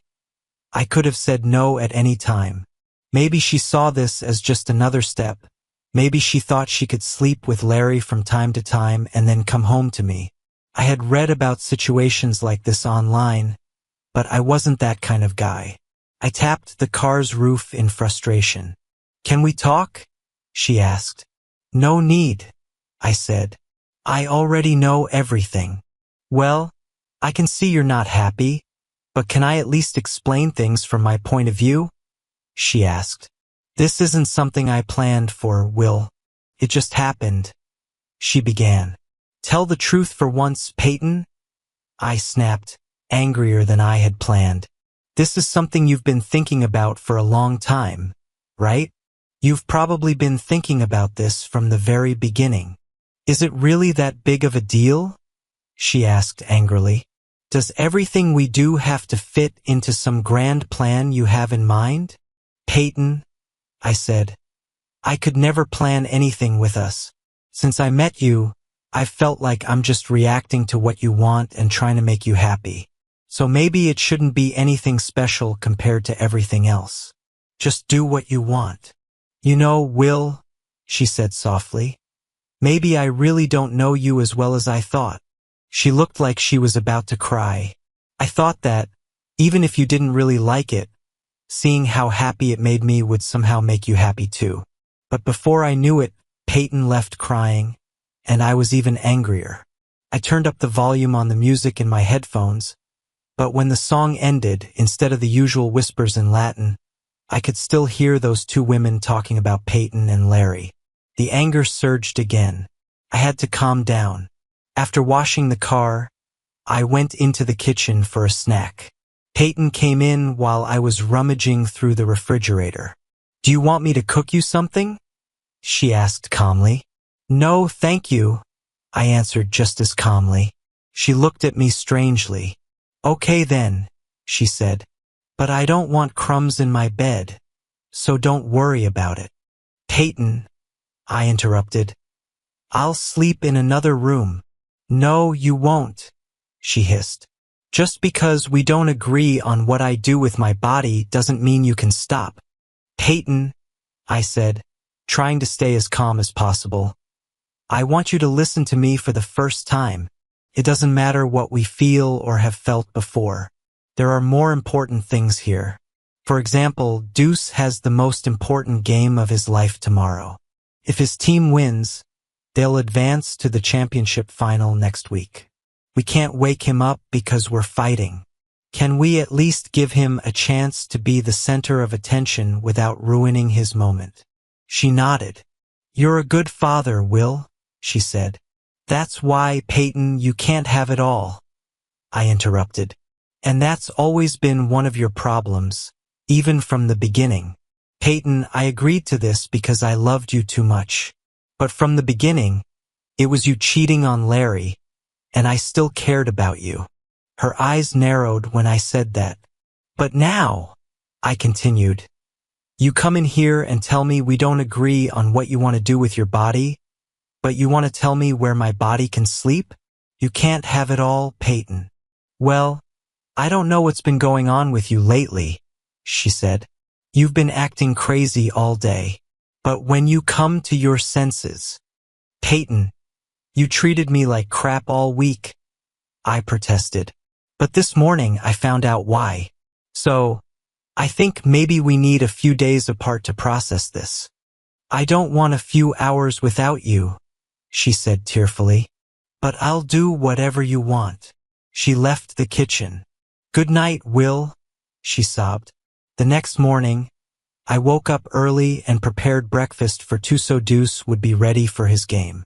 I wasn't hungry, and strangely enough, Peyton wasn't up either. I couldn't believe she wasn't coming to the game. Maybe she had a chance to sneak out and meet Larry, which seemed more important than her child's happiness. Or maybe it was just that Larry got all the fun, and I got all the responsibility as usual. We arrived at the baseball field quite early, an hour before the game started. I muttered greetings to a few other parents and sat in the bleachers to watch the warm-ups. Just before the game started, I realized why Peyton wasn't there, or at least I thought I did. It was Sunday, and Peyton always loved the 11 o'clock mass. The game started right on time. I waved to Katie when I saw her in the stands. She had told me the day before that a work colleague of hers had a child who played on another team. We had beaten that team yesterday, and their season was over. I couldn't think of a reason for her colleague's child to be here. I also noticed that Katie was sitting alone. I didn't invite her to sit next to me because I wanted to be alone. She seemed to be talking a lot on the phone. I tried to concentrate on the game, but my thoughts kept drifting back to Peyton. I couldn't believe I had been so naive. By the fourth inning, it was clear the game would be tough. The lead changed hands several times, and by the end of the fourth inning, we had a one-run lead that I knew wouldn't hold. I looked at Deuce and whistled loudly as he caught the ball and tagged out the batter at first base. Then he returned to his position like a pro. I barely noticed someone sitting down on the bench next to me. "Which one is my child?" the man asked. I thought he said, "Which one is your baby?" and answered without hesitation, "Shortstop." "Oh, he's good," he said. "He's like me at his age." Of course, I played football, not baseball. I turned around and saw Larry Miller's smiling face. Anger flooded through me like I had never known before. I told myself to hold back as we watched. Larry applauded and whistled along with everyone else. "Hey, why does he have your last name?" he asked. I ignored him. "Why does everyone call him 2? When his number is 18, he continued. "2 is a nickname," I replied. "Wait," he said. "You named my damn baby after yourself? You're cool, man." We were able to score 3 runs in the top of the inning, taking a 2-run lead and holding it with solid defensive play. "See you later," Larry said, smiling as he walked away. I jumped out of the stands, skipping the end of the game, and rushed down the stairs to confront him. "Larry, stay away from him," I said, my voice shaking with anger. He smiled, looking me over. "Why can't I see my own child?" he asked, trying to brush past me. "Because he's not your damn child," I shot back. "You gave up all rights to see him, date him, or do anything else with him when you skipped town as soon as Peyton told you she was pregnant." Larry sneered. "I had more important things to do in life than be tied to some small-town beauty queen," he said, "but now I'm back. I'm going to be a part of my son's life." Our voices grew louder, attracting the attention of many people around us. Larry tried to push me and I lost control. I hit him in the face as hard as I could. The first blow made him stagger, the second knocked him down, and I followed him to the ground, continuing to punch him even after he stopped trying to defend himself. Hands tried to pull me away, but everything went black. I woke up Sunday morning with that familiar knot in my stomach, the one that had been there for the past week or so. I reached for Will, but then remembered he had slept in the guest room the night before. I still didn't understand why he had acted like such a creep all week. This was the first time we disagreed on something, and now it was already too late to fix anything. Nothing could be done. It was already irreversible. After my shower, I checked the time and realized I was running out of it. I had planned to show up at Deuce's game and sit next to Will in the stands. I love my son, and the only thing that compares to this love is my love for his father. But baseball was so boring. It didn't make sense. I mostly went to the games to steal some more time with Will. I liked sitting next to him, holding his hand. I loved seeing him stand up and whistle when Deuce did something good. He was such a better, more involved father than I ever dreamed of being. It was a good thing too, because I missed this game.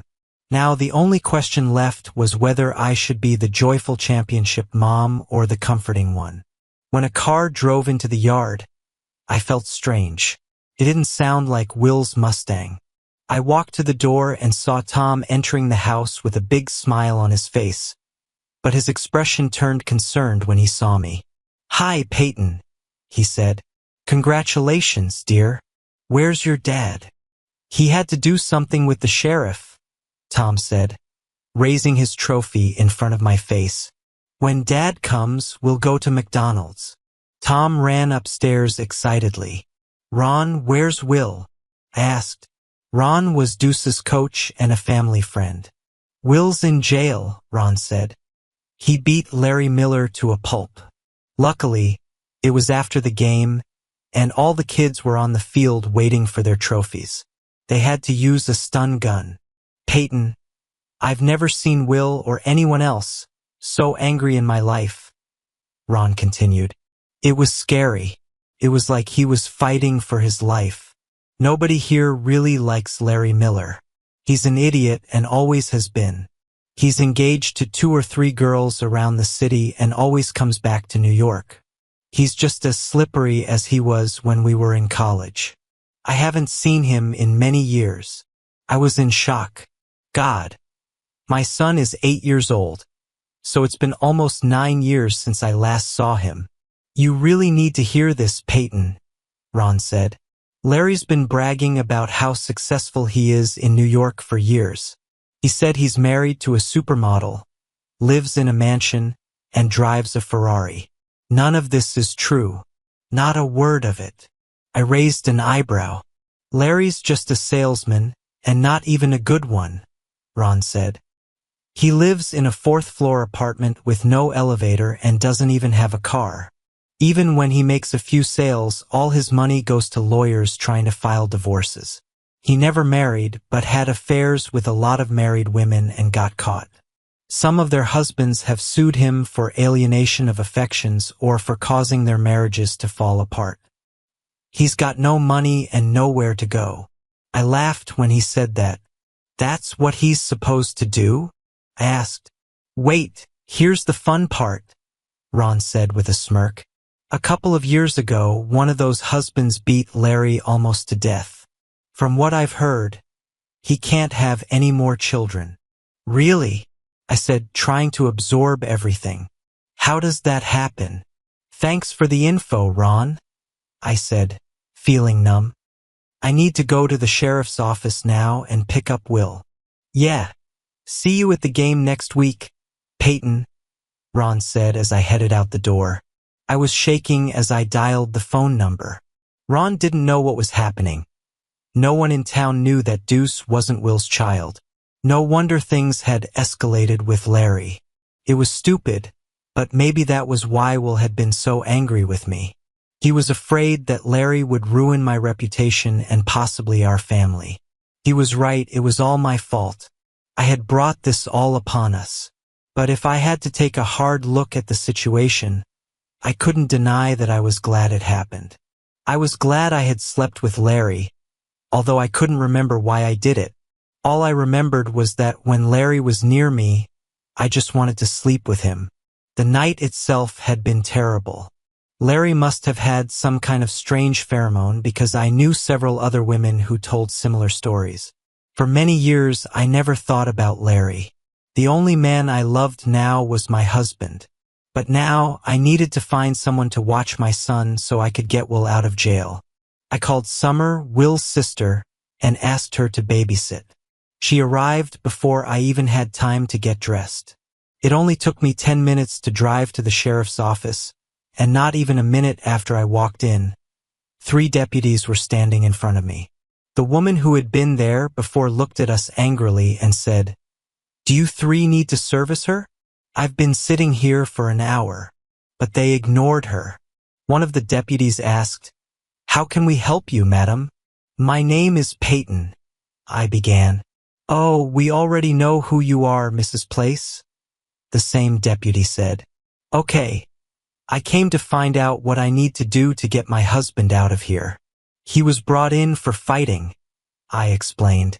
The second deputy interjected, "It was more like a massacre." "Yeah, or farming or recycling," the third added.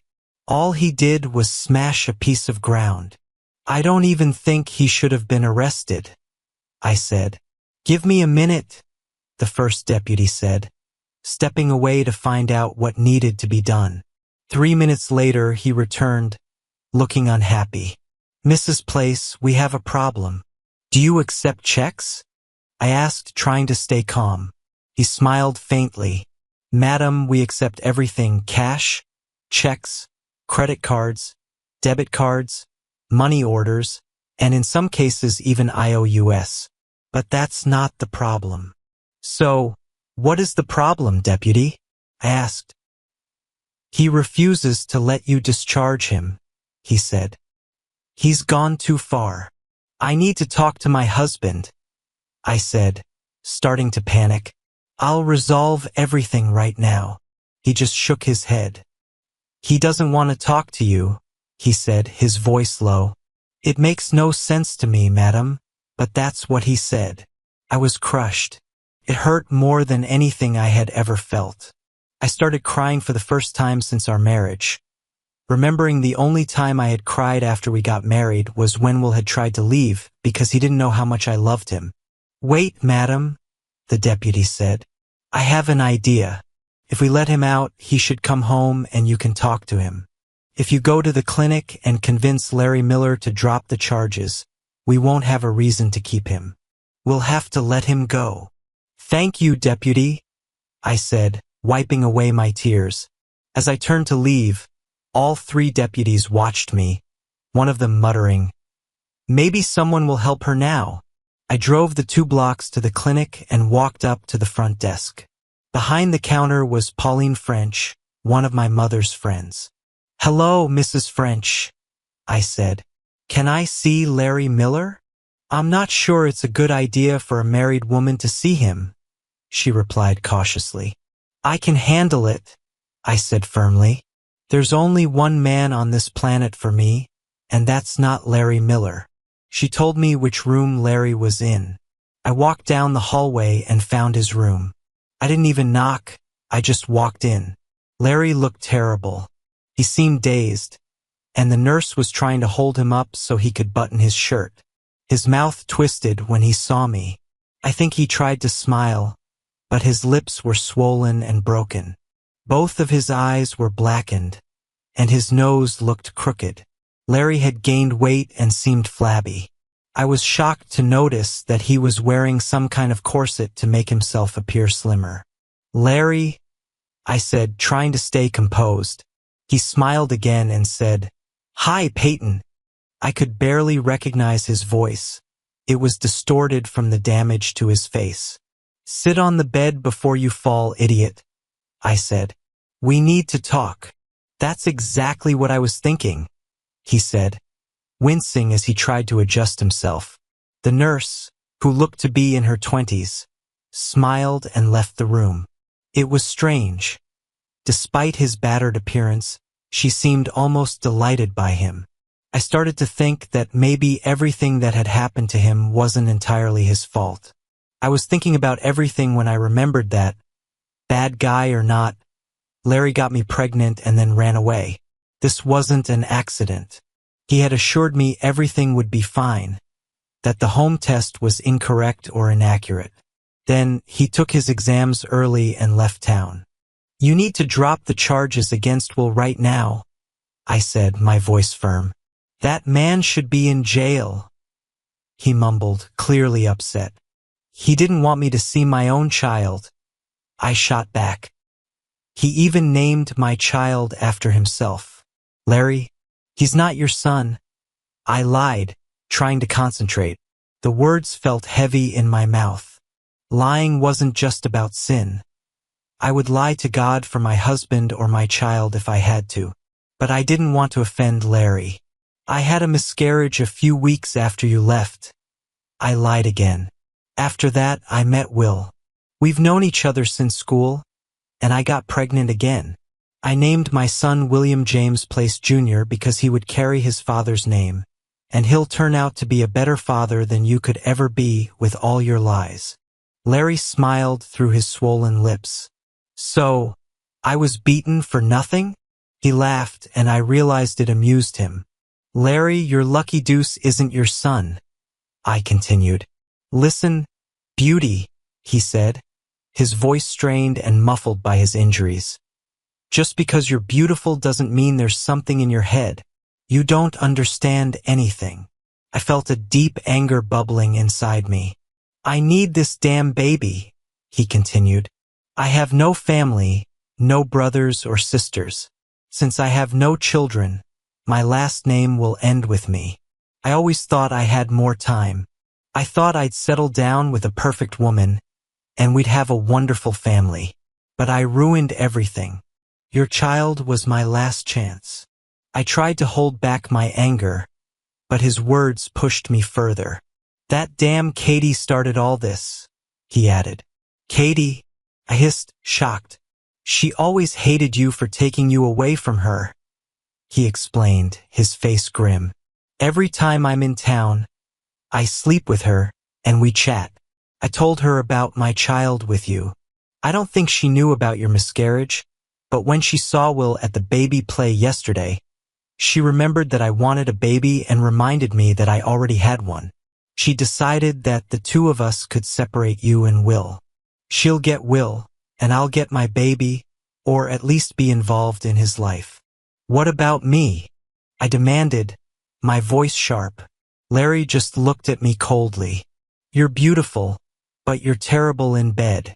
I'll sleep with you if that's what you want. I'm sure you have fond memories of the last time we were together. But honestly, this is getting boring.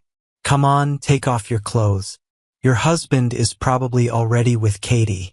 I've had a night with him before, and at least this time, even if he's lying, he won't be able to get me pregnant. His words hit me like a slap in the face, and I couldn't stand to hear him any longer. What was I even thinking? Being intimate with him? I am a married woman, and I love my husband more than anything in the world. If I did that, I would lose Will, and I wouldn't lose my Will over Larry Miller. I shook my head, trying to clear the confusion. The only thing stopping me was his last sentence, and I realized that it wasn't just my anger that made me want to lash out. It was the realization of what he was doing. What do you mean when you say Will is with Katie? I growled, now completely focused. My mind was no longer confused. I was angry. Just before you arrived, Katie called me and told me the game had started, he said, barely able to keep his eyes open. She got him out of jail and took him back to her place. I was angrier than I had ever been in my life. Where does she live? I asked, my voice like ice. He must have seen something in my eyes, because he told me without hesitation. You need to call the sheriff's office and drop the charges now, he warned. If Will even goes to court, I'll sue you for getting pregnant and running away from me. I lied again. I'll do that. He nodded and collapsed back onto the table. I broke every speed limit in town as I drove to Katie's house. When I arrived, I drove straight onto her lawn, chewing the grass as I did. I knocked on the door, but no one answered. However, through the window, I saw two figures on the couch in her living room. I squinted, trying to peer through the curtains, and noticed that the smaller figure had pulled the other one towards him. She was trying to seduce my husband. That's all I needed to see. I grabbed a heavy lawn chair from her porch and threw it at the glass window. The glass shattered, and I stormed inside. I walked straight towards her, and she looked like a deer caught in the headlights. Will was fully dressed, but I could see the despair in his eyes. "You're dead?" I said, the anger burning in my chest. Before I could take another step, she ran to one of the open doors and slammed it behind her. "Get out of my house!" she screamed from the other side. "I'll call the sheriff." "Okay, I'm leaving," I shouted, taking a step back as if to leave, only to jump up and grab the door handle she had closed behind her. She opened it and looked around, but before she could react, I grabbed her by the hair and threw her to the floor. I started pulling her hair, slapping her, scratching her face. She managed to pull away and crawled into the corner. "Now you're going to jail," she hissed. "We'll be there together," I hissed back. "I'll beat you again. I just talked to Larry, and he told me it was your plan to keep us apart from the very beginning. It started long before yesterday." Will stood there, his voice trembling. "It started when I overheard your two friends whispering while I was cutting the grass yesterday morning. Is that why you're so angry with me, darling?" I asked. He nodded, and a large tear rolled down his cheek. "What were they whispering about that made you so angry?" I asked, trying to understand. "I really thought you'd be happy. I was just working up the courage to tell you myself." "Peyton, are you crazy?" he snapped. "Why should I be happy when I heard that you slept with Larry?" "I love you so much it hurts," I replied, laughing despite myself. His expression changed. He looked at me like I was crazy. I walked toward him, trying to hug him, but he pulled away. I tilted my head and smiled at him. "Will, stop being stupid," I said. "You love me, fool. I haven't even thought about Larry since the first time I was with you. Since you found me crying at the bus stop, no other man has even touched me, let alone had an intimate moment with me. I'm all yours, idiot." He stared at me, his confusion still visible. "I heard your two friends talk," he said, keeping his distance from me. I pulled out my phone and called Millie and Terry, giving them Katie's address. As I did, the sheriff's jeep pulled up. "Looks like someone called them because I broke a window," he said, knocking on the door and looking at Katie's bleeding face. "Will, please tell me you didn't hit the woman this time." "It was an accident, Sheriff," Katie said quickly. "When the window broke, I received several cuts. Nothing happened here." The sheriff shook his head, mumbling something under his breath, and drove away. The three of us just sat there, looking at each other in silence. I smiled at Will. "Why are you smiling?" he asked. "You'll be kissing my fifth place in a few minutes." I grinned. "Why am I going to kiss your fifth place?" he asked, clearly confused. "For 3 reasons, I said. "First of all, because you'll feel stupid when I prove to you that no one said I slept with Larry because I didn't. Second, you'll feel guilty for blaming me, so you'll kiss my fifth place. And the third reason." "What's that?" he asked. "I have a very nice fifth place," I said with a smirk. "And you just like to kiss and bite it." "Okay, we get it," Katie chimed in just as my friends rang the doorbell. Millie knocked, and Terry simply walked in through the broken window. "Hi, Terry," I said, smiling. "Talk to my husband. Tell him the truth about anything he wants to know." Terry looked at Will. "What were you and Millie talking about in my kitchen yesterday morning?" "We talked about a few things," Millie said. "Do you want to know everything? Or is there something specific?" "I want to hear how she slept with Larry Miller," I said bluntly. "We never talked about it," Terry replied. I'm her best friend, along with you. I know all her secrets, everything, even from 9 years ago before you two met. She never mentioned it. I don't think they've seen each other since you two started dating. Remember telling her Larry Miller was back in town? Millie added. But we didn't talk about him. We changed the subject immediately because Peyton was yelling about how you left hair in the sink after shaving. I don't understand why Peyton stays with you, Terry said, and I looked at him, puzzled. Well, I said she was staying because she loved him. It's probably because it's the best night she's ever had, even though it's the only intimate one she's ever had. I couldn't contain my laughter, but before I could speak, Terry continued. I remember saying something to the effect that she didn't know what to tell Will. Did you hear all this, Will? I asked, looking at him almost giddy. Will started thinking. So, I was wrong about you and Larry? Laughing, what an idiot, I said. Will came over and hugged me. I'm sorry, honey, he said, wiping away his tears of relief. But you've been treating me like crap for the last week. I know, honey, I said softly. When we get home and get into our bed, I'll fix everything. I chuckled and kissed him. Millie and Terry smiled as they watched us, then walked out through the broken window. Hey, what about my damn window? Katie shouted. You deserve this for your lies, I said with a satisfied grin. Stupid plan, I snapped at her.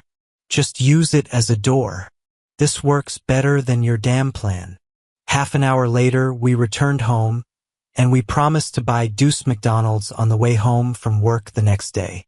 By the time we put him to bed together, everything in our world felt right again. I was a happy girl, though a little nervous as I prepared to finally tell my husband the big news. Honey, you missed Deuce's game this morning, I told Will. It's okay, he replied, his voice soft as he kissed me. With you next to him, he didn't even notice that I wasn't there. That's why kids need two parents, you know? I gently kissed his neck. Guess what I told Larry? I continued, keeping my voice light despite the tension bubbling inside me. Will tensed next to me, and I pulled him closer. We'll never have to worry about him again, I said. I told him I had a miscarriage and then got pregnant again a few weeks later. Now only you, me, and my father know, and I'll make sure my father stays silent about this. I smiled as I squeezed his hand tightly. That brings me to our new news, darling, I said, feeling a rush of excitement. Even as I leaned in to kiss him, the words I was about to say made my heart race. I'm pregnant again, and this time, there's no doubt who the father is. Will seemed to lose consciousness for a moment as he collapsed onto his back. Then, he leaned over and started kissing me passionately. Are you happy? I asked between kisses.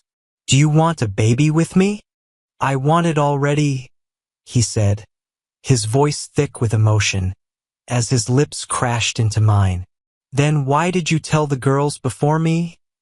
He asked after pulling away slightly. Well, stupid, I said with a laugh. They work in the doctor's office. They actually told me, but you were the first to know about this after me. After that, I rushed to Will, the urgency within me growing as the night wore on. Every moment with him felt magical. But then, before I could grab him again, Will pulled away, quickly dressing himself. Before I could say anything, I heard the bedroom door slam loudly. Tears filled my eyes as I realized he had already left the house. I tried calling him 10 times that evening, but he didn't answer. The next day, Ron came over in the afternoon to pick Deuce up for baseball practice. We brought him back after practice, but Will still didn't come home. I thought I would go to practice on Wednesday to try and talk to him and explain everything. Unfortunately, that day the divorce papers arrived. I cried all day. It was so difficult to look at my son's sad face, unsure of what to say. I also didn't know what Will had told him. Why did Dad say he's staying at Grandma and Grandpa's place? I asked. He said they were old and needed his help, Deuce replied. I miss him. Why can't I stay there too? Because your mom misses you here, I said, holding him close. I can't be without both my men. The next day, I hired a lawyer and told him everything. He responded with legal jargon that I didn't fully understand, but he drafted up a court order and had the judge sign it. Deuce's last baseball practice before the championship game was Thursday, and Ron wanted to give the team a day of rest. I knew Will wouldn't miss this workout. He never missed a single practice. I arrived early at the field, and when Will walked under the stands, I showered him with confetti. What is this? He asked, confused. A few minutes later, I answered, It's your damn divorce papers. I looked around to make sure no one was listening to us. Will, I was wrong. You know Larry does strange things to women, and I spent almost an hour with him. I didn't sleep with him, I didn't even touch him, but I can't control my subconscious. So, your subconscious wants to have a night with Larry? He asked, clearly irritated. Well, my subconscious wants a divorce, I said, my voice steady. My subconscious got the judge to sign a restraining order that forces you to move back home until the baby is born. I handed him the papers, holding my breath. It was a big risk on my part. All the lawyers in court laughed at my lawyer when he tried to do this. No judge in the world could force a man to stay in the house until the birth of the child. But I knew Will deep down loved me and wanted to be with me. I knew he would never challenge it. You are also expected to treat this child with the same care and attention as you did Deuce, I continued. That means you have to talk to him, spend time with him. It's your responsibility. It won't change anything, he said. As soon as she's born, I'll leave again. I'll work like hell, and your child support will never be late. But that was my last straw. How would you feel if I started screaming Katie's name while we were having an intimate moment? I asked. If in my most intimate moment, I was thinking about someone else, I trailed off, feeling the weight of the question. That would hurt, he said, nodding. He turned to leave. Will, I called, my voice shaky. I'll be back tomorrow, he said, looking back. I'll follow orders, but we're done. 7 months is a long time for me to resist. I stood my ground. I'll throw everything I have at you, Will. Before our daughter is born, you'll love me even more than you already do. After everything we've been through, there's no way my marriage will end because of a whisper. And now, here I am, feeling conflicted. I don't know what to feel or what to do. All I know is that I love Peyton more than anything in this world, and she swears she loves me even more. But I don't know if what she did means she could ever go down that path again. Could she want it? Or maybe I'm just a victim of my own insecurities. Deep down, I wonder if I'm truly special enough for her. Just like last time, Peyton's pregnancy only made her more attractive. I stroke her belly and talk to my daughter every evening, sometimes even more often.